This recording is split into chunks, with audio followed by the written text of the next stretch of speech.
Hello दोस्तों, shadows of India में आप सबका स्वागत है। आज के इस नए एपिसोड में हम बात करेंगे एक ऐसे शख्स की जिनके उस कारनामे से यानी कि उन्होंने जो चीज़ की उसके वजह से उनको अच्छे और बुरा बोलने वाले लोगों की संख्या लगभग समान है। यानी कि उनको अच्छे भी उतने लोग बोलते हैं जितने लोग उनको बुरे बोलते हैं। तो आज हम बात कर रहे हैं नथुराम गोडसे जी की। दो पढ़े लिखे व्यक्ति, दोनों भी देश के लिए जीने और मरने के लिए रेडी। तो क्या हुआ था जिसकी वजह से गांधी जी को नथुराम गोडसे जी ने गोली मार के हत्या कर दी? एक्चुअली ये बात आती है गांधी जी के सिद्धांतों के ऊपर। गांधी जी के सिद्धांत ऐसे थे कि हिंसा किसी की करनी नहीं है। तो क्या हुआ था जिसकी वजह से गांधी जी को नथुराम गोडसे जी ने 3 गोलियां मार के उनकी हत्या कर दी थी? एक्चुअली ये बात आती है पार्टीशन के टाइम पे। पार्टीशन के टाइम पे इंडिया और पाकिस्तान का एक एग्रीमेंट हुआ था कि उनको 75 करोड़ रुपए देने थे हमें।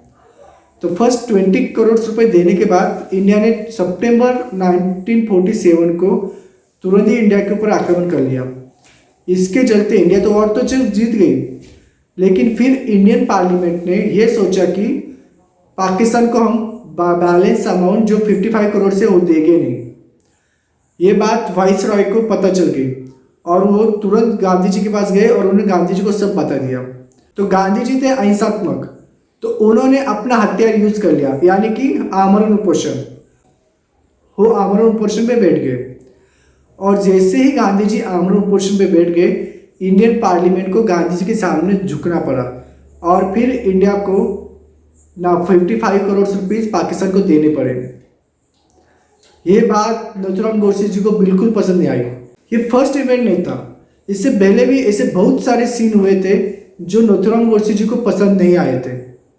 फिर नथुराम गोडसे ने सोचा कि बस अभी अगर गांधी जी और जिंदा रहे तो फिर पता नहीं अपने देश के साथ क्या हो सकता है और किसी ना किसी को स्टेप उठाना ही पड़ेगा, इसलिए उन्होंने वो स्टेप उठा लिया। तो अगर अभी हम बात करेंगे कि क्या होता अगर नथुराम गोडसे जी ने गांधी जी को मारा नहीं होता, यानी कि नथुराम गोडसे जी आज के इंडिया के लिए कैसे रिस्पॉन्सिबल है, उसके लिए अभी हम बात करते हैं। गांधी जी, उनके सिद्धांत थे कि अगर कोई अपने को एक गाल पे मारे तो हम दूसरा गाल आगे करें, किसी की भी हत्या हम नहीं करेंगे।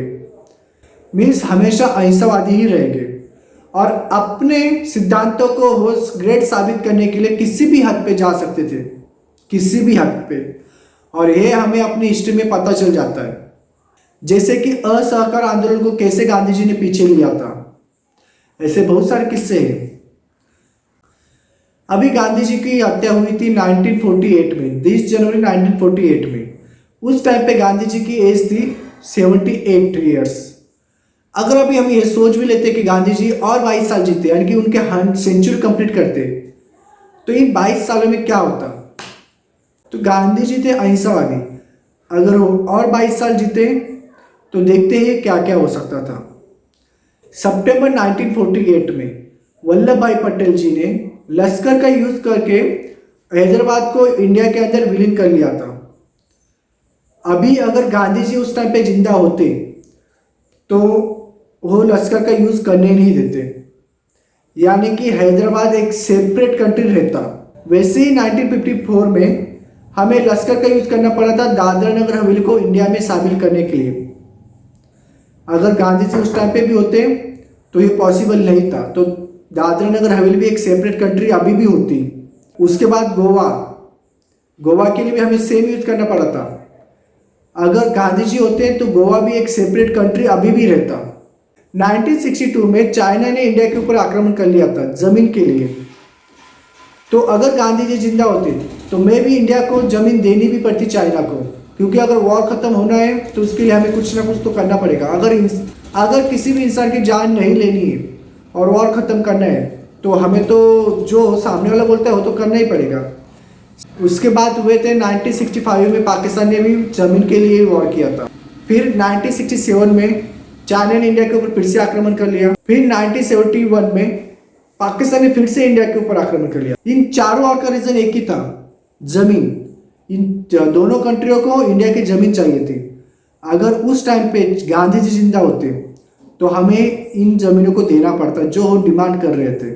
और एक चीज़ है जो हमें ध्यान में लेनी चाहिए, काबुल से लेकर म्यांमार तक एक बहुत पुराना मार्ग है, लेकिन वो मार्ग बंद हुआ था जैसे ही पार्टीशन हुआ था। लेकिन पाकिस्तान का एक प्रपोजल था कि वो मार्ग फिर से चालू कर दिया जाए, यानी कि पाकिस्तान टू बांग्लादेश के लिए इंडिया के बीच में से वो रास्ता होना चाहिए।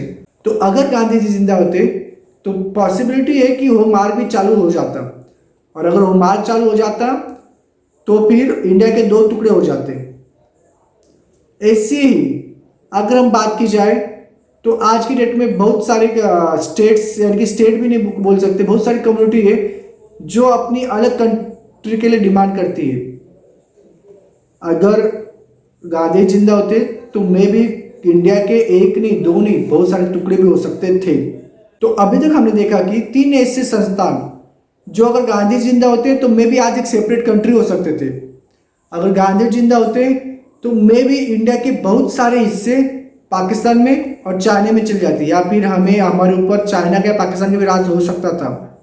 इस माध्यम से मैं जो ये नहीं बताना चाहता कि जो इंसिडेंस हुआ वो सही या गलत है, मैं तो जस्ट ये कहना चाहता हूँ कि तो ये सब चीज़ें हो सकती थी अगर हम ओनली अहिंसात्मक रास्ते से चलते तो, क्योंकि इंडिया पहले से ही अहिंसात्मक कंट्री है। लेकिन इसका मतलब ये नहीं कि कोई हमें एक तमाचे मारे और हम दूसरा का आगे करें। अगर वैसा करेंगे तो लोग अपने ऊपर राज करेंगे। आपको मेरा वीडियो कैसा लगा आप मुझे कमेंट्स करके जरूर लिखिए। अगर आपको पसंद आए तो आप इसको लाइक कीजिए, शेयर कीजिए, सब्सक्राइब कीजिए। अभी मिलते हैं अगले एपिसोड में। बाय।